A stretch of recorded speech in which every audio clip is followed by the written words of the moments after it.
ጉዕዞ ህይወት ወዲ ሰብ ልክዕ ከም ኣብ ባሕሪ ትጓዓዝ ዘላ ጃልባ ምዃኑ ክንዝንግዖ ዘይግባእ ሓቂ እዩ። ኣብዛ ንነብረላ ዘለና ዓለም ህይወትና ወትሩ ብማዕለያ ዘይብሎም ፈተነታት ዝተኸበተ እያ።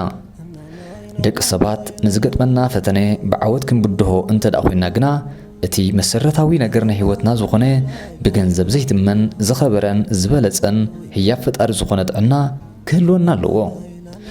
ወፊርካ ክትኣቱ ሰሪሕካ ክትፍሪ ምስ ሰባት ክትሕወስን ክትዘናጋዕን ክትስሕቕን ክትፃወትን ሙሉእ ጥዕና ከም ዘድሊ ኩልና ንሰማምዐሉ ሓቂ እዩ። ስነ ጥበበኛ ገብሩ ግደይ ክራር ሒዙ ኣብ ኣስመራን ካልኦት ቦታታት ናይ ሃገርናን ኣብ መርዓታት ክዘልልን ክትፃወትን ከሎ ክትሪኦን ከለኻ ዝሓመን ኮይኑ ኣይስምዓካን። በቲ ጥዑም ድምፁ ክደርፍ ከሎ ክትሪኦን ከለኻ እውን ብሕማም ድኻም ልቢ ዝጥቃዕ ኣይመስለካን። ሳምቡኡ ስትንከፍውን ፈጺሙ ኣይመስለካን። ይኹን እምበር ስነ ጥበበኛ ገብሩ ግደይ ደኺመ ከይበለ ኣብ መርዓታት ክደርፍን ክትፃወትን ከም ዘይጸንሐ ኣብዚ እዋን እዚ ግና ብከቢድ ሕማም ድኻም ልቢ ተጠቂዑ ይርከብ ኣሎ።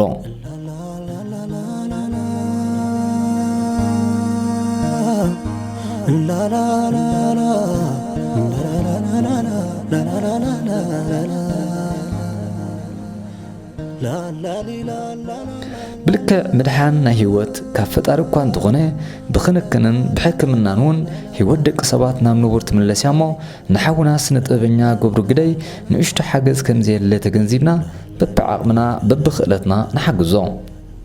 ምክንያቱ ሕድሕዳዊ ምትሕግጋዝ ክቡር ባህልና ምዃኑ በዛ ጽቡቕ ግበር ንመን ንማንም ትብል ምስላ ወይ ጥቕሲ ቀዳሞት ኣቦታትና ክንርዳእ ንኽእል ኢና።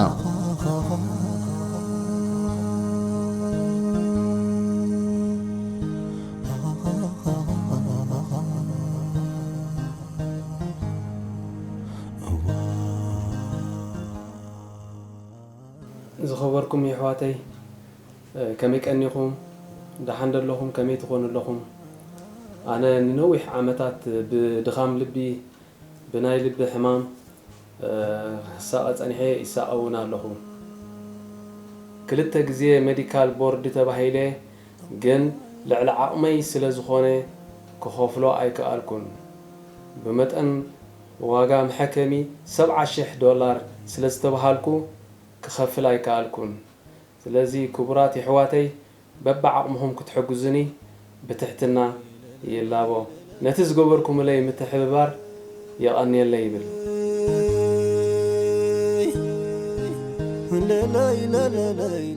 سلام سلام أمول عالم زلهم يحواتنا جبروا قدس تبهذا بحمام ناي لبي تدقل زلو ميديكال بورد عند بق حكمنا سيستبهله نمحكمي $7,000 سلسبهله كخفلو دمال على عقمو سلازخونه سانتيمون تاكيبات تنفاس يا متدحن تنفاسنا إكزابير كابكونت جن أبتحت فتار دما السخم اللخمي زبل لما تنفاسنا الحنو حوات ببعضهم كتحجزون اللعبة كتحجزون كتدقفون بخبرنا حتت زحمام زخزمك حيكونن لو منا وصباحنا بنا يمو خبزي احنا ندبلنا كلاتنا عقمنا ولا تقرش تخونا ماسك يطفئ نعوقنا عبا حجز تاكيب تمصيو مالتي سلازع عقمنا نحجز بال زوجهم ما يتكالكم من داولكو يلابو